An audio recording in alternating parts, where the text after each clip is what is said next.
Welcome to Madlik. My name is Geoffrey Stern, and at Madlik we light a spark or shed some light on a Jewish text or tradition. Along with Rabbi Adam Mintz, we host Madlik Disruptive Torah on Clubhouse every Thursday and share it as the Madlik podcast on your favorite platform. This week's Parsha is Pekudei. We explore the profound place that transparency, accountability, and most of all, honoring one's sources play in Jewish tradition, our culture, and in light of the reckoning that lies ahead for the state of Israel and the Jewish people, will play in the future of our people. So join us for transparency, accountability, and citation. Well, Rabbi Adam, welcome back to another exciting week of Madlik Disruptive Torah. This week you outed me. Somebody contacted you and said, do you know a Geoffrey Stern who went to Tovras and they were looking to set up our 50th graduation ceremony, and you gave him my number. So thank you for that. I gave away your secret. Talk about revealing sources. So anyway, as I said in the intro, and I must say, I have gone over the Parshiot every year like everyone else has. And this year, I really saw something that I had never seen before. And as I said, it's all about honoring one's sources, honoring one's predecessors, being true, a reckoning, an accounting. So here we go. We're in Exodus 38:21, and it starts by saying, Eile Pekudei HaMishkan. These are the records of the tabernacle of the pact, which were drawn up at Moses' bidding. So basically, Moses drew up an accounting of the Mishkan, and that's what we're going to be dealing with. And he starts by saying the work of the Levites under the direction of Itamar, son of Aaron the priest, and then he goes, now Betzalel, son of Uri, son of Hur, of the tribe of Judah, has made all that Hashem has commanded. And then he talks about Elihav ben Achisamach from the tribe of Dan, carver, designer, embroiderer in blue, purple, crimson yards. So the first thing he does in his reckoning, Rabbi, he mentions the people that are other than him that were actually involved. It's kind of like an award ceremony where you get up and you say, it wasn't me, it was all of these talented people. But he did recognize that, and that, I think, is the first takeaway we have to take from this. Yeah, no, that's great. And, I saw someone this week who made an interesting point. There were two people who ran the process of building the Mishkan. Why did you need two people? God can do anything. He could have done it with just one person. But the answer is that cooperation is an important lesson we have to learn, that two people should be able to work together. I like that idea. So cooperation, but I think as we're going to see, also oversight. So it goes on in verse 24 and it says, all the gold that was used for the work, in all the work of the sanctuary, the elevation offering of gold came to 29 talents. You talk about qualify, now we're quantifying everything. The silver of those of the community who were recorded came to 100 talents and 1,775 shekels by the sanctuary rate, a half shekel by the sanctuary rate for each one who was entered in the records from the age of 20 years up, 603,550 men. This, Rabbi, is a real accounting. Moses has rolled up his sleeve, he's put on his visor, he's wet his fingers, he's going through the journals, and he's giving an exact accounting of where the money came from and where it went to. Amazing, isn't it? Amazing. It's absolutely amazing. Yes. So he goes on and, again, we've been doing this for a few weeks, so I'm skipping a few verses, but on 29 it says, the copper from the elevation offering came to 70 talents and 2,400 shekels. He's not missing a beat. It's the gold, it's the silver, it's the copper, and he talks about where it was used, so forth and so on. So as if it's not clear enough that what he's giving is an accounting, the Midrash Tanchuma says as follows, quoting our verse, these are the Pekudei, the records of the tabernacle. It says, whatever Moses did, he did through others. So first, it says what I said earlier. He gives credit to the other people. These are the records, the work of the Levites by means of Itamar. He only did the accounting after the work on the tabernacle was finished. So this is not a before, it is not during, it's after the fact. It's the day after. He said to them, come and let me make an accounting before you. All Israel gathered while he sat and made calculations. You can really see him with his pinkas out, his notebook and his sharpened pencil. Here's the giveaway, though. This is fascinating. He forgot 1,775 shekels, of which he had made hooks for pillars. So not only did he do the accounting, but the Midrash points out that he actually had forgotten something. He said to them, and of the 1,775 shekels that made the pillars, at that time Israel was mollified over the building of the temple, and he brought it about for him. It was because he himself self down and mollified them. So how you translate the word that is mollified, it says, I'm trying to think, it's palilah. The point is that Moses found something, the people of Israel saw him looking over the accounting. Why did they make an accounting with him when the Holy One trusted him? It's because that Moses had heard back Israel speaking behind his back. So you have this beautiful Midrash Tanchuma that goes back and forth and kind of flushes out a story, a narrative, where either people were talking behind his back or that Moses himself had forgotten something, and that he said, let's go ahead and make a cheshbon together.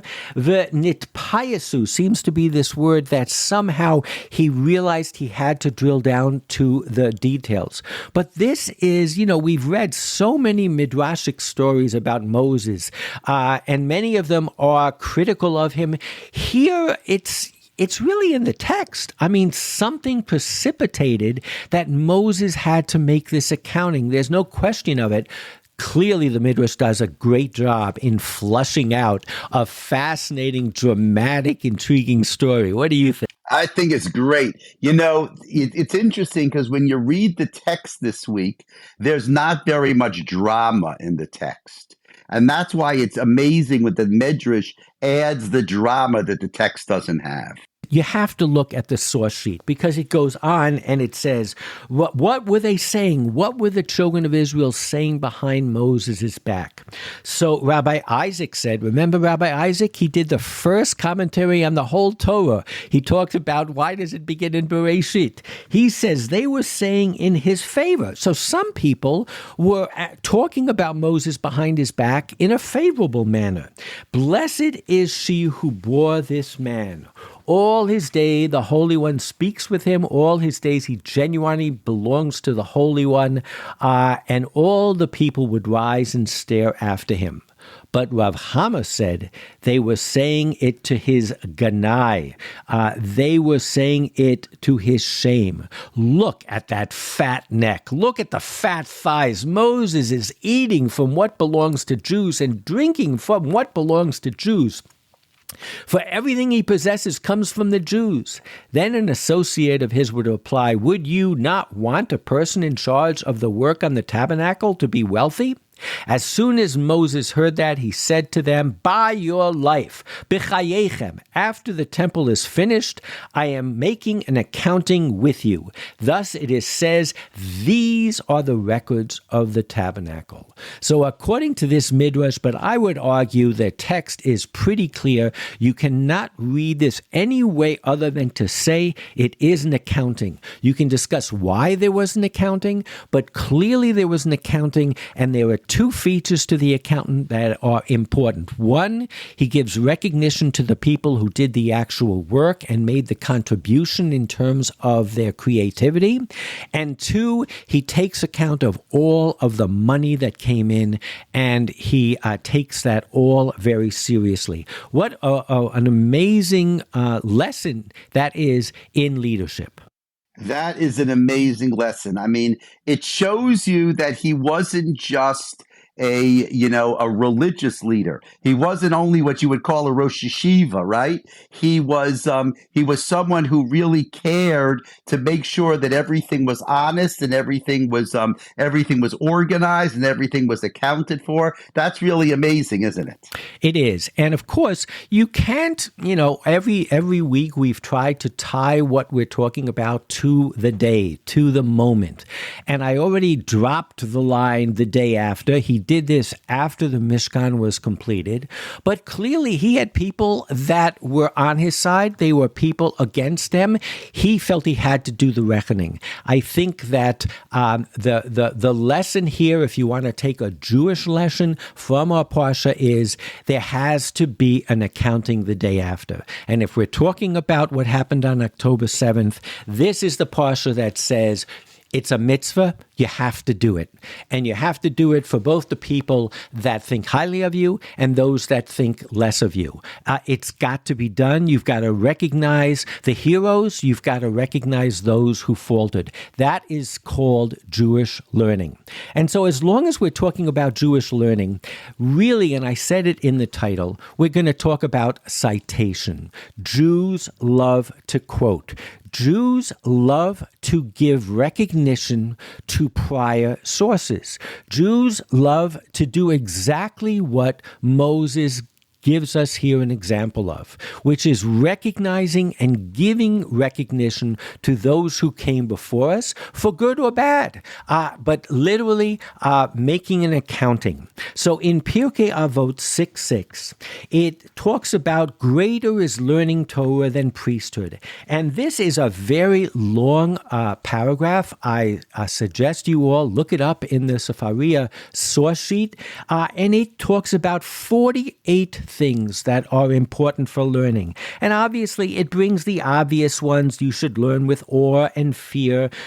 You should be critical, give and take with friends. You have a minimum of sleep, accept suffering, make fences around the words. But at the very end, even after it says, who makes his teacher wiser, who is exact in what he has learned, then it says, and who says a thing in the name of who said it? V'ha'omer davar b'shem omro, thus you have learnt.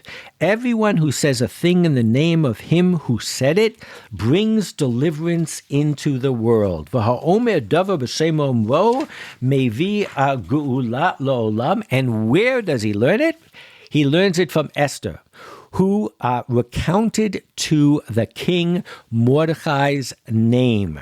In Chulin 104b, it says, what it asks, it's talking actually about something fascinating, whether you can have milk and poultry, milk and something that's not a mammal, a bird.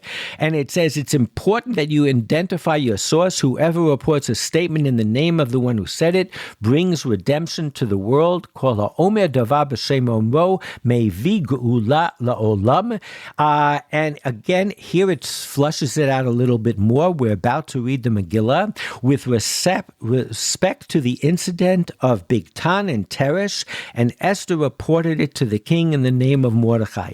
So that's in Esther chapter 2:22. If you recall, in chapter 1, Mordechai overhears these guys, Bigtan and Teresh, plotting a revolt against Achashverosh, the king, and he reports it to Achashverosh, and many years later, or many months later, Achashverosh is having trouble to sleep, and he says, there must be something I should have done that I haven't done. And he is reminded of that Mordecai was the one who gave him this report, and ultimately that leads to the redemption of the Jewish people. And so because Esther reminded Achashverosh of the source of the tale on Bigshon and Sheresh, the Geula was brought, the redemption was brought. Fascinating story, fascinating tie-in to Purim, but is or is not, Rabbi, quoting one's sources something that is intrinsic, inherent, the crux of what we do when we learn Torah? That is right. Now, I mean, what you're really asking isn't it obvious that that's so? Why do you need the story from Esther? And I think the answer is because it kind of solidifies something that we know already. That's why it's such a wonderful story, such a wonderful midrash. It's actually in the Talmud, in Masechet Megillah, because, it shows you that Esther, at that moment when the Jewish people, where their future was uncertain, everyone was going to be destroyed. And what did Esther do? She made sure to give credit to Mordecai. I always love that medrash. What's amazing to me is it's used, as you could see from Pirkei Avot, and really as it's used by students of the Talmud, as the kind of mandate to quote one's sources in terms of textual sources. But in Esther's case, she's not really quoting a textual source. She's involved in politics, in diplomacy, in worldcraft, and all she is doing is reminding Achashverosh who his allies are, who supported him. That, to me, reading it in 2024, was fascinating. I agree with you. That's a great medrash. Thank you for sharing that with everybody. That's a great medrash. So the other thing is, and a lot of what the sources that we're going to look at as we move forward are from an amazing article written by a gentleman, Michael Marmer, and it's called Why Jews Quote. And we'll get to it in a second, but trust me, a lot of the sources that I have come from him. But he points out something fascinating. Rabbi, a second ago you said that the last source, but maybe the main source of this, is in the Talmud in Megillah. And there it says, and Rabbi Eliezer further said, that Rabbi Hanina said, whoever reports a saying in the name who said it brings redemption to the world. And he goes on and repeats exactly verbatim what we've learned in Chulin and what we've learned in Pirkei Avot. But this Michael Marmor points out something fascinating, that when it says it in Avot and when it says it in Chulin, it doesn't attribute it to anybody. It makes it sound like it's just common knowledge. Only in Megillah does it say that Rabbi Eliezer said. So here we have an edict that says you have to quote things in their source, and only in one place is it actually attributed to somebody. I love that. I didn't know that. That's a great little. That's right. That's great. I love it.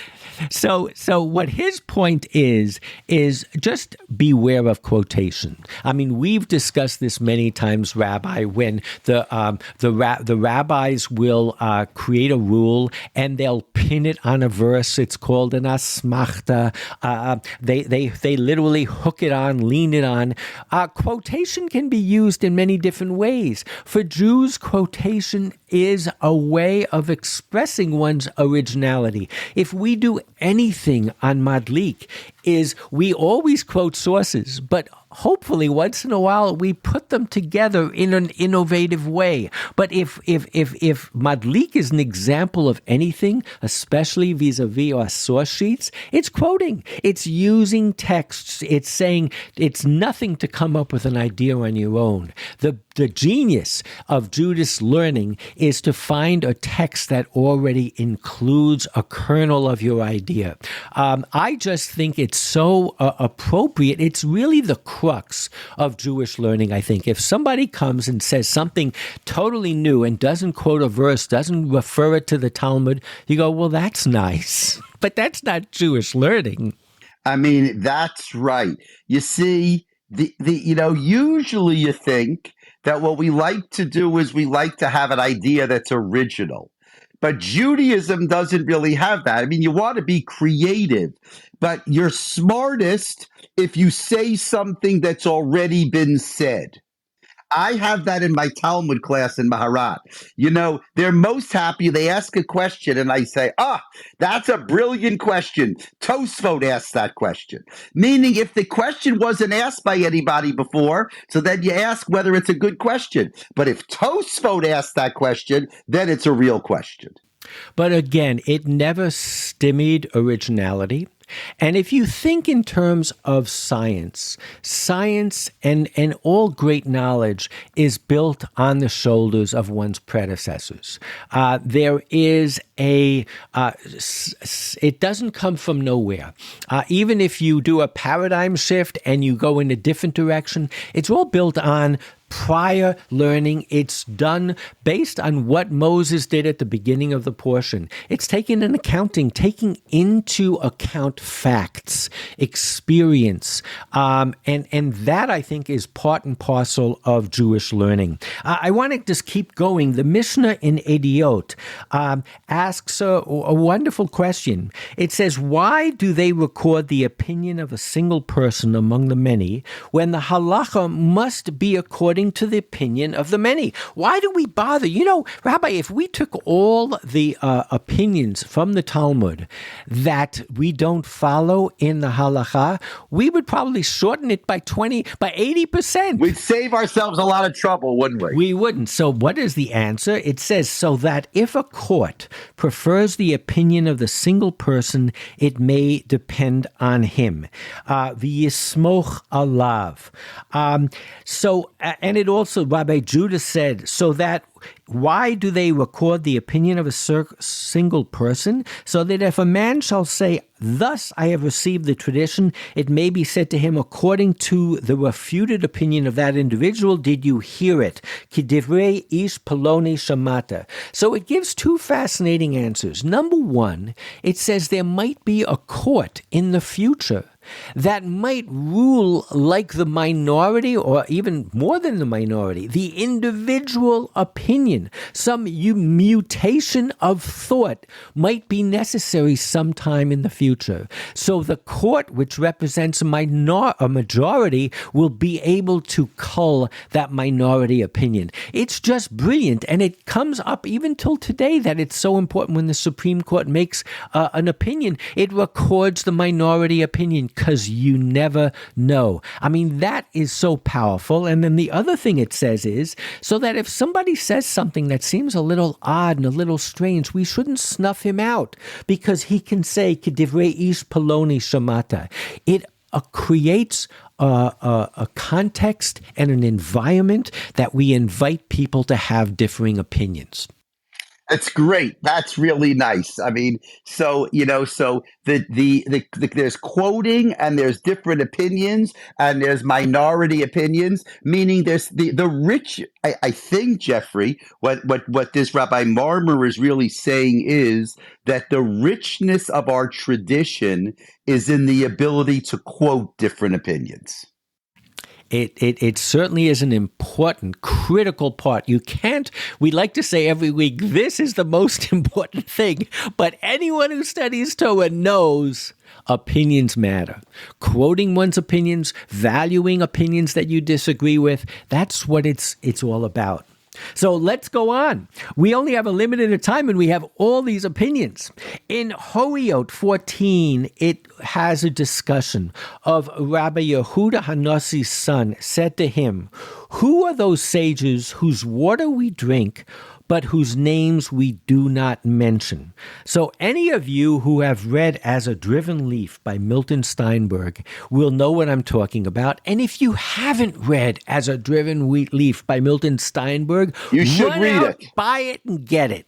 But there is a tradition that whenever it says in the Talmud, Acherim Omrim, Others say it is referring to an individual who got named Acher, or his teacher, his student, Rabbi Meir. But the point was, Elisha ben Abuya was the showcase of a heretic. He ripped the roots out of all of Jewish tradition, but he also happened to be brilliant.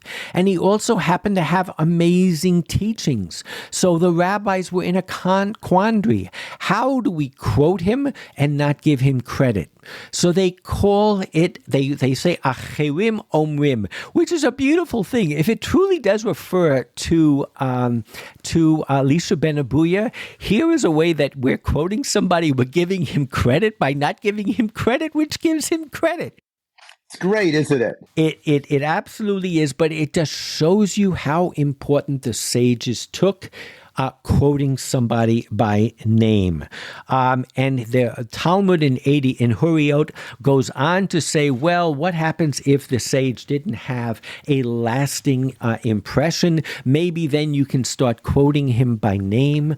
But Rabbi, this is just showing how important the stakes are and how important it is to not lose that opinion, even if we figure for some reason or another we can't exactly say the name, but we have to say Acherim Omrim. The Jerusalem Talmud in Shkalim. I was reading the Jerusalem Talmud Shkalim last week because I was looking for material on the shekel, and I came across the following paragraphs. It says, if a sage's pronouncements in matters of practice is mentioned in this world, the later's lips whisper with them in the grave. If you quote a sage after he has passed away or she has passed away, it gives life to them after they have passed away. Gidul said, anybody who quotes somebody should consider it as if the author of the quote stood before him. These are such powerful, emotion-laden parts of our tradition that are I would say this is so core to what it means to be Jewish. It transcends religion. It transcends the generations. If you look at music today in Israel, it's full of quotes. If you look at our prayers, especially the liturgy on the high holidays, where we pray by quoting, it is intrinsic to who we are. And I think it's not superficial. It goes very deep. Very, very deep. Again, all of these examples show you that, the different opinions. I want to just go back for a second. The idea that you mention the minority opinion is a great idea. Today we live in a politically, very partisan world in which you don't listen to the other opinion. My opinion is right, and the other opinion, I don't even want to hear what it is. And you see that the rabbis don't have that view. They're not. They may feel strongly that they're correct, but they always want to hear the other side. Absolutely. Right? That's an amazing point, actually. It is, and it's so prescient and important for today. So I want to, I said a few minutes ago, if you took all the quotes out of the Talmud, it would be 80% less. Guess what? There was a great scholar who did that. And his name, and he's a hero of everybody, his name was Moses ben Maimonides. The Rambam, when he wrote Mishnah Torah, he says, instead of arguments, this one claiming such and such, this text will have clear and correct statements based on the judgments that resulted. He literally took all the minority opinions out. He took all the names out. And that was revolutionary about what he created when he said Mishnah Torah. It was an absolute paradigm shift, a new Torah. And the Ravid amongst many, it's called the Maimonidean controversy. He said, I'm older than him. I told him he's got to fix it. He agreed to fix it, and he didn't fix it because he departed through all the authors who were before him, because they brought proof to their words and he didn't. And what he said basically was he was a popularizer with a capital P. And he dumbed down the Torah. Maimonides would have argued he had no choice. It was a time when people didn't have time to learn. But say what you will, the argument against him is when you popularize our Torah, when you dumb it down, you rob it of everything that we've kind of discussed tonight. And I think from tonight's perspective, we are part of the other side of the Maimonidean controversy. We are arguing that every opinion matters, every dog will have its day, and it is important that we look back today at the antecedents for the situations that we're in. We look back to find thinkers who can help us think through the situation that we are.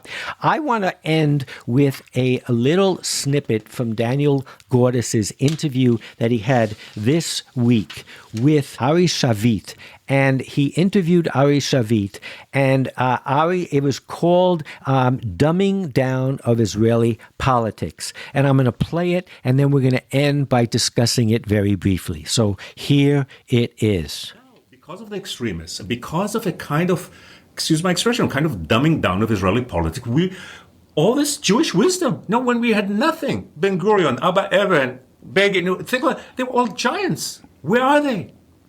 How is it that Israel didn't send some amazing 45-year-old brilliant lady to be its face in America today? How come? The danger is that they will win the war in Khan Yunis and we will lose it in Boston. Right. And Boston is more important than Khan Yunis. I mean, Khan Yunis is very important, but without Boston, and again, be right, be left, bring your strategy, be dovish, be hawkish, but.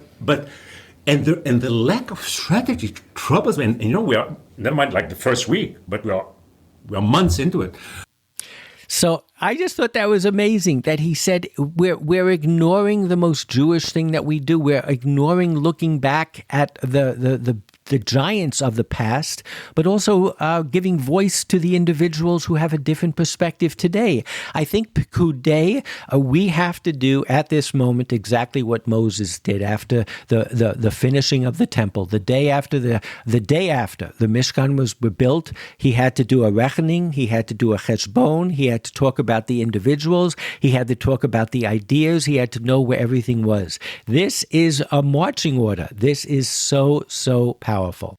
Amazing. This was such a good topic, Geoffrey. We end this week's Torah reading, Chazak, v'nit chazek. We should be strong, and we should strengthen one another. What a wonderful and important message. And that was that recording from Gordis, I think, really said a lot. We hope this week brings good news. Shabbat shalom to everybody, and we look forward to seeing everybody next week. Be well. Shabbat shalom. Next week, a new book, Vayikra. Looking forward to it, Rabbi.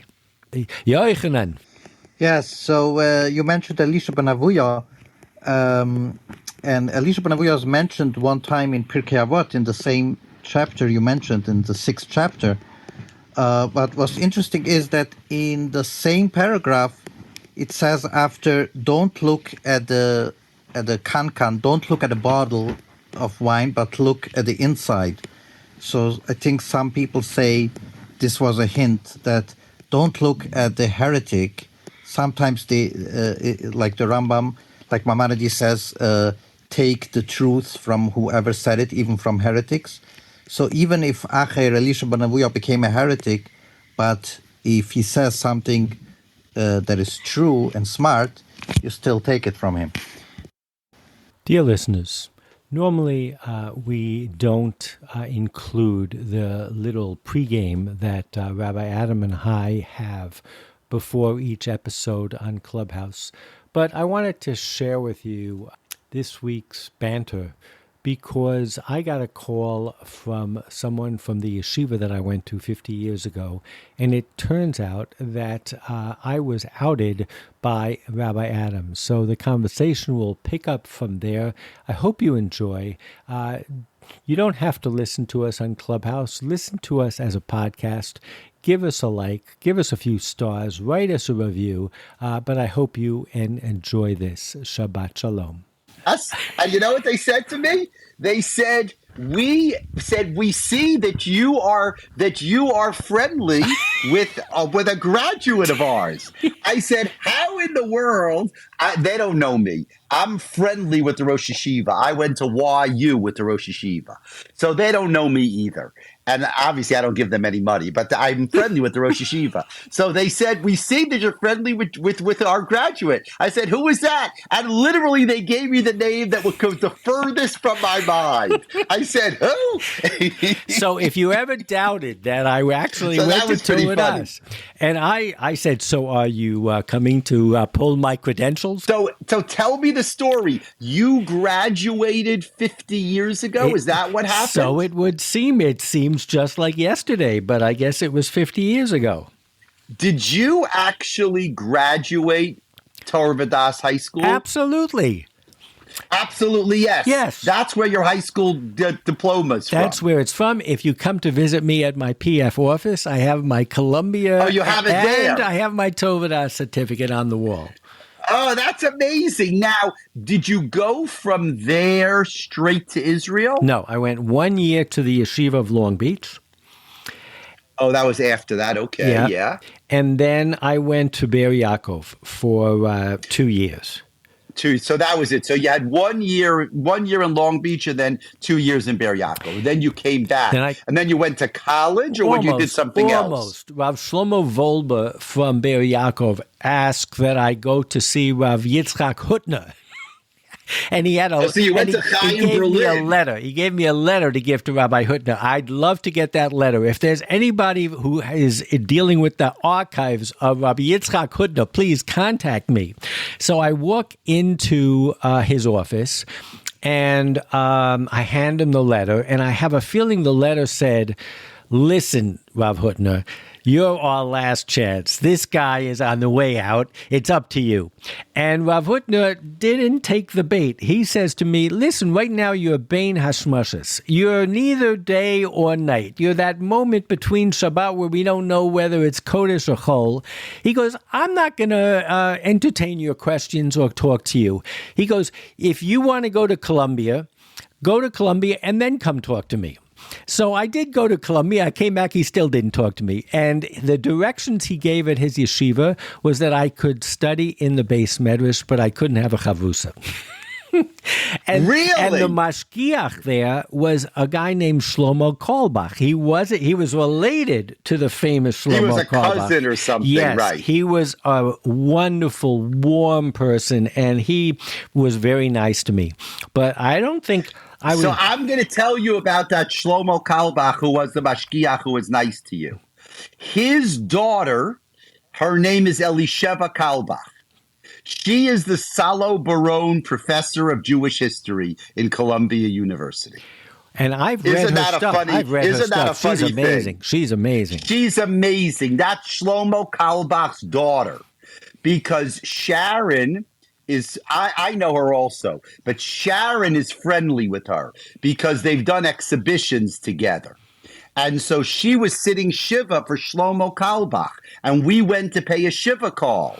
And she told us the story about how her father was the mashgiach in Chaim Berlin. I never met anybody who knew him. You're the first person who knew him. He had a beautiful white beard. He was the most sensitive, warm person you'd ever want to meet. And he just, now when you walked out of the office of Rabbi Yitzchak Hutner, you had to walk backwards. You couldn't turn your back on Rav Hutner. And how did you know that? They told me beforehand, but just to make sure, the door, he had to buzz the door open. So if you walked out the wrong way, the door wouldn't open.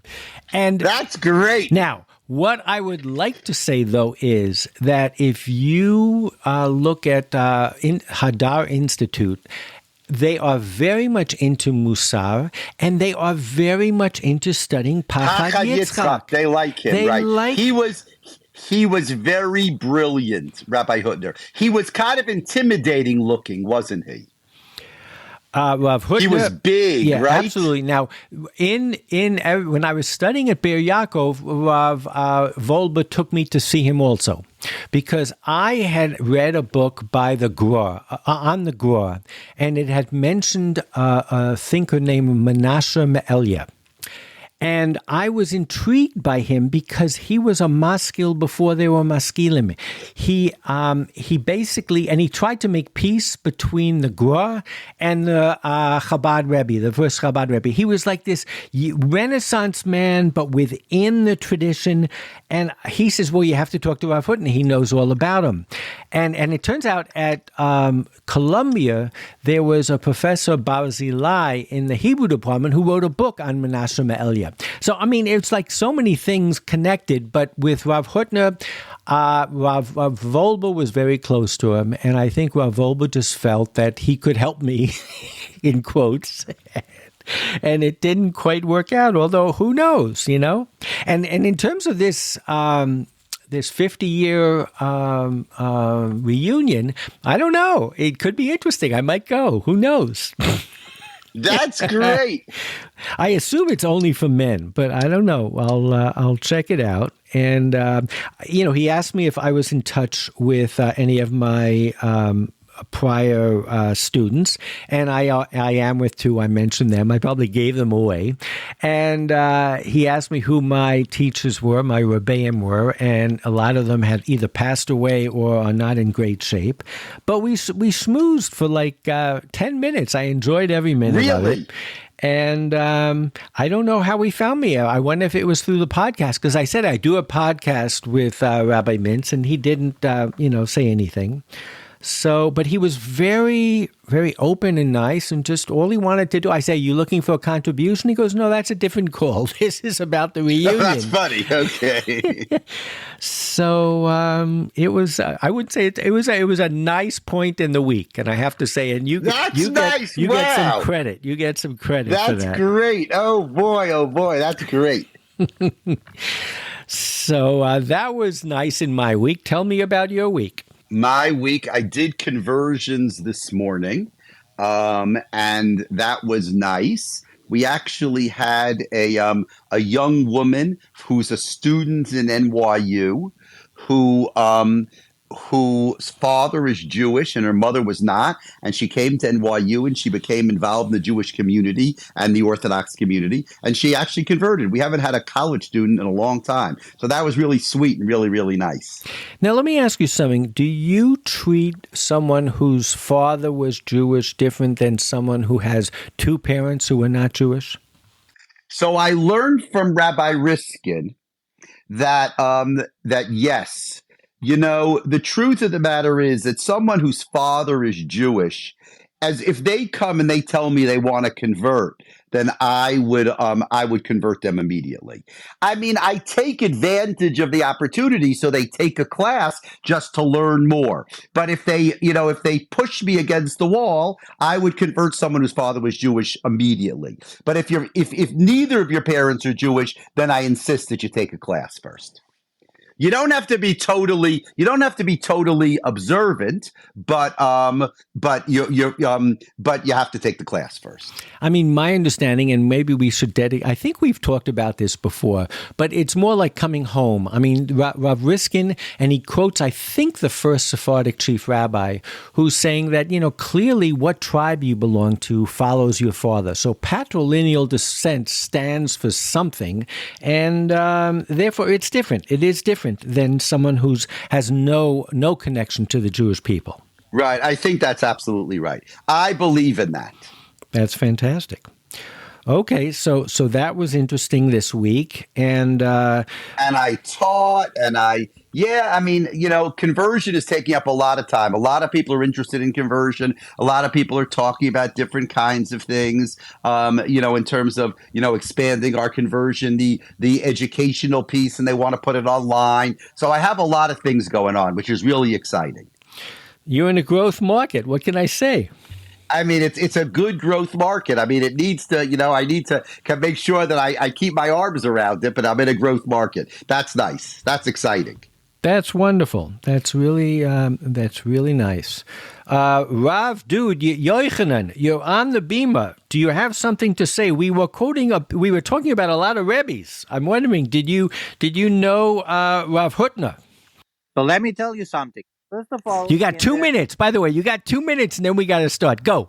In my Hasidic community, almost no one heard the name of Rav Hutner. But I heard his name. And Reb Menashe Ilyar, no one heard the name of Reb Menashe Ilyar, but Reb Menashe Ilyar is one of my favorite topics for years.